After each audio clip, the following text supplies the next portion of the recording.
What was your favorite game growing up, and can you see that game's influence in the UI of Battlefield 1?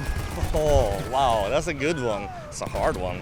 I mean, I grew up playing a lot of those games where the UI was the game itself. I think a good example is Shadow of the Colossus, where you have these very readable environments, and there wasn't really much what we consider traditional UI, like buttons and stuff like that. You know, the game kind of spoke for itself. I think we tried to capture some of that in Battlefield 1, where we want the world to speak for itself. And one of the beautiful things with the era is that the hardware, the machinery, the weapons, the vehicles, they have this beautiful, like, what you see is what you get touch to them. So you can look at a weapon, you can look at a vehicle, and you get like, oh yeah, that's a big ass cannon. Like that's a long range cannon, or this is like a short range fragile thing, just by looking at the physicality of them. Whereas in, say, Battlefield 4, a lot of the rifles, they all look the same, regardless if it's a close range one or it's a super lane one. They kind of have an assault rifle look. So that has allowed us to step away from having all these like traditional UI elements to that same extent as we've done before, and kind of focus on telling the gameplay and the stories through the world themselves and through the graphics. Okay, nice.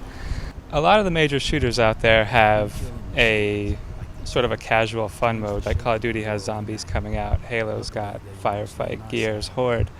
Have you guys at Battlefield thought about doing something like that? And what would that look like in a Battlefield game? If there's one thing we find whenever we release a game, is that players, they never play it the way we expect them to. We create an experience and we create this gameplay, but then we release it to the player, and the game really becomes their game. It's not our game anymore, right? It's the community's game.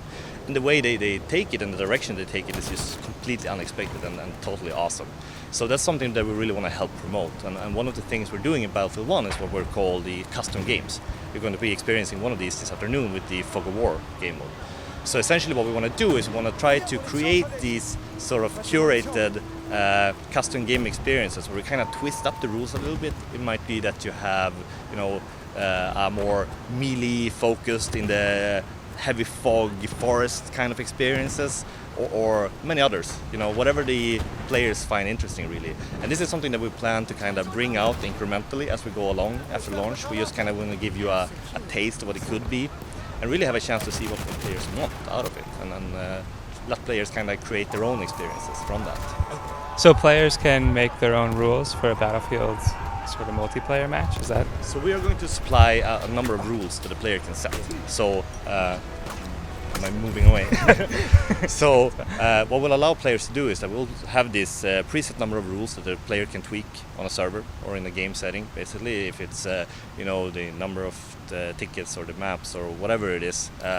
And the rules that are available, we'll start off with a number of them, and then we'll kind of grow them over time. Again, to kind of create that baseline custom experience, and then see what players really crave, and kind of bring that to the table as we go along. Okay. And you also have a spectator mode coming out. Can you tell us about that? Yeah, that was something we recently announced, right? So we had spectator mode previously in Battlefield 4 as well, but we're really taking it to the next level now in Battlefield 1. So we'll have one of the coolest things with the new spectator experience is that we're bringing these cinematic tools. So we have this, the community we have is just tremendous. It's so awesome. Every time we see these videos come out, even from the beta or from the alpha of Battlefield 1, it's just amazing what these players create. It just blows our minds every time. It's really humbling, to be honest, to see them do that kind of stuff. So that's something we really want to empower. So with the new spectator tool, what we're doing is that we're building in a lot of these cinematic tools that the player use to create these experiences. So you can adjust filters, you can change the field of view, and then the depth of field, and you can you can control the cameras in a much more advanced fashion than you can just normally do in a normal gameplay. So hopefully that will help players kind of get into that creative aspect of it, which is really cool. And another great thing is that this will also be available on consoles, which hasn't been before. So now console players as well will be able to jump in and kind of start creating their own content and building their own stories around Battlefield. It's really great. Okay, great. Battlefield 1 came out with a huge trailer. Mm-hmm. Infinite Warfare's got a huge trailer. There's very toxic reactions on both sides for games that nobody's even really played yet. Why do you think that is, and sort of what's the issue here going on? I mean, listen, as a dev, I couldn't be happier about the selection that's coming out, like this fall and way forward. It's such an awesome time to be a shooter player. We have a great variety of games, and I think Battlefield 1 has its touch. Different games are doing their touch, and it's all kind of bringing that wide range of experiences a player can pick and choose from.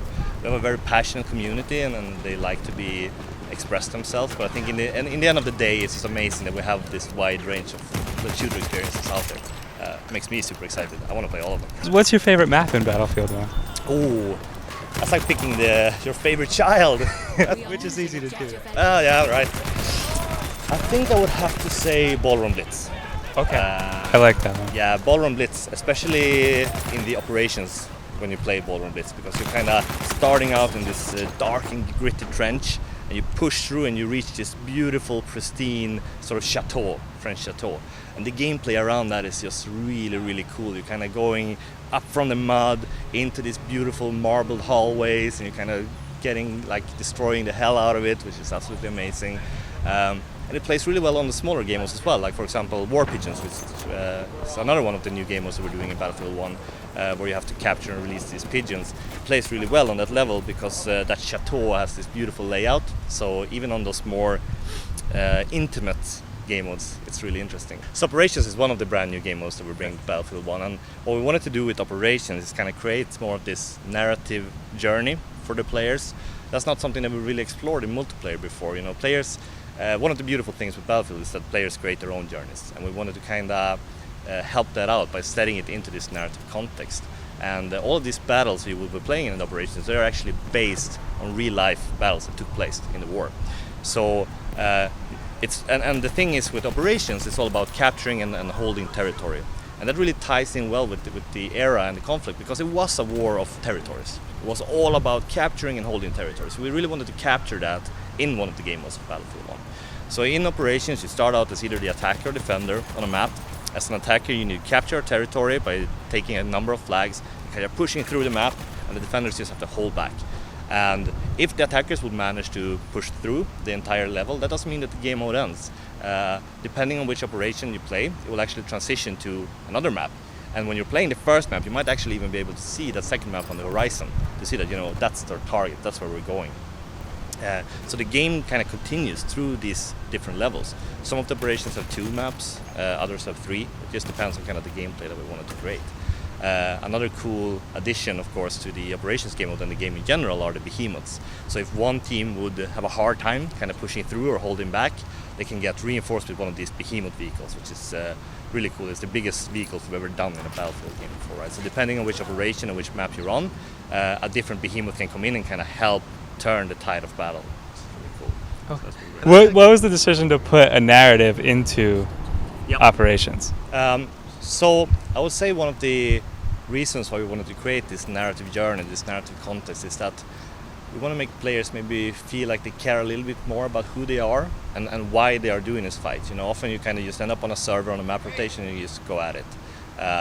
By putting them into this narrative context and telling this story, maybe it will even impact players to play a little bit differently, just based on, you know, who are they playing with and why are they doing this. You know, why do they need to fight, basically. And another thing is that the narrative journey, it really helps us kind of tie in those Battlefield moments, because that's something we try to do in the single player experience as well, right? By having those personal stories, putting them in the context of that sort of Battlefield core gameplay.